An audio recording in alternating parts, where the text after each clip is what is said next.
Yesterday, it hit me when someone told me this. I have led a very troubled life, and I have overcome quite a bit. I'm actually a source of inspiration, and people have started telling me that. I always end my speeches with this one quote, so you can imagine how much this warms my heart. I always say, I want to inspire. I want someone to look at me and say, because of you, I didn't give up. Author unknown. My endometriosis surgery looms just over a week away, finally, and I have seriously missed going out and speaking about BPD recovery here in Richmond, Virginia. But my health hadn't been that well, so I hadn't worked on a vlog entry either. Until today. So I'm going to share some of what I've gone through over the past few years since I started really struggling with my mental illness, and how much I've changed, and why I'm proud of who I am. In December 2010, I almost died from a suicide attempt. In 2011, I was hospitalized 10 different times for more attempts. I desperately wanted to change. I had accepted that I had borderline personality disorder at that point. That's another story. But I couldn't get into any of the dialectical behavior therapy programs until January of 2012. I have not had a single suicide attempt since. I will sometimes refer to 2011 Andy, 2011 Andy, meaning me at my worst, at the lowest point of my entire life. I try to remember how it felt to feel so out of control, to not know who I was, to be so lost that suicide seemed like the only escape. At this point, I can grasp pieces of 2011 Andy, but it feels like I'm looking at her in space with a telescope. She's too far away, I can see it, but I can't really touch it. Though it was a slow, uphill battle through 2014, I dedicated the majority of my time to promoting anti-stigma messages online and helping people one-on-one who were struggling in support groups. I was basically an untrained peer specialist, and I wasn't doing it right all the time. Well, I adminned a large group, mostly based with Europe, but we did have a good amount of Americans in there, and I was kind of the leader of any time an American needed help with, more details of like our insurances and everything. So I had to call multiple times for wellness checks on members who were thinking about suicide and wouldn't go get help. I'd also do the research that others couldn't. They wanted help, maybe a therapist and a psychiatrist, but they didn't know where to look, and they were just too depressed to even try. So I would go through Google and find their in their area psychiatrist, call them, and see if they were taking new patients with their diagnosis, and then give them a list to choose from. So I did this for tons of Americans that I met through Facebook. So I've been helping people even while I was still struggling. By 2015, I was a much stronger, much more capable woman. Not perfect, and still not today, but light years from the World of Warcraft addicted 2011 Andy. Oh, I can't believe how much of my life I spent fighting for winning pixels in a video game.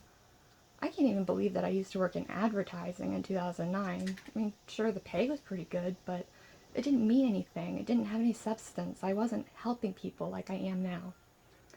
Also in 2015, I was finally stable enough to apply for a volunteer position at NAMI, the National Alliance on Mental Illness, for the program In Our Own Voice, where I shared my story about recovery.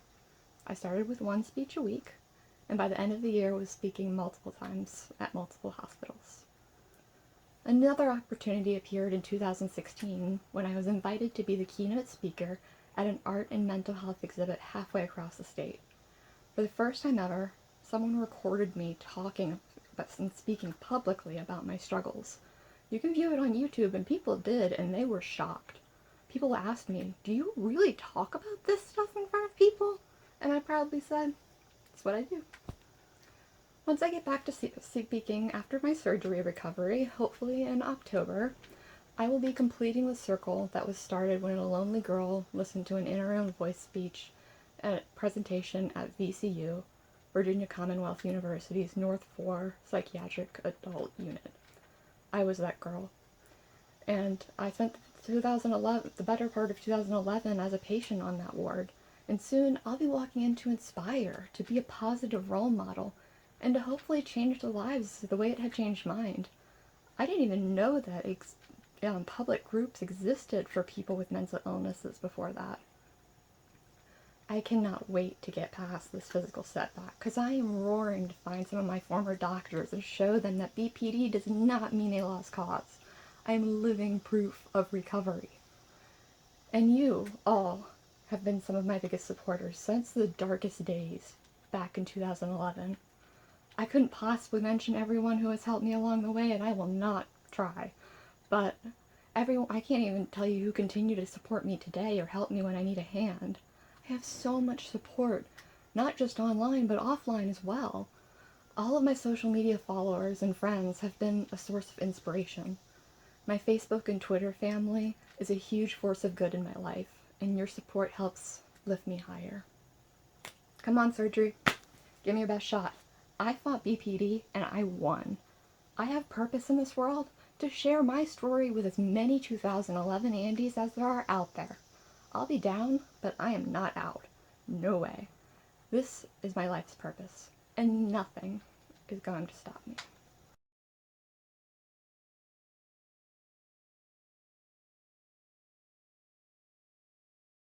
So since I did my vlog this morning, there's been a huge update to what's going on in my life. I was going to my very exciting moment of going to talk back at the hospital where I started at, but I've got better news. I have been asked by The Mighty, which is one of the biggest mental health websites on the internet, to do a live question and answer session with, and I'm probably pronouncing this wrong, Mayim Bialik, who played Blossom and Amy on The Big Bang Theory and is a huge mental health advocate. It's also going to be sponsored by NAMI, which, as you know, I'm a kind of a NAMI fan. And it's going to be within the next week of me talking about recovery from borderline personality disorder. This is huge! This is my dream come true. I don't know the exact day. I only found out today that I'd be doing it, and I still need to talk to the producer to find out the details, though I honestly want to work on it right now and start fine-tuning it, but I don't know what to do exactly. But this is a life goal achieved. I am so happy that I am moving to a more national recognized platform. Like I said, BPD, not a lost cause. We can achieve recovery, and I am going to be the face of that, at least this week, on The Mighty, with Nami and Mayim. But yes, we have finally made it, guys. We are breaking down another wall. So surgery? Screw surgery. I am going to be famous for having a mental illness and kicking its ass.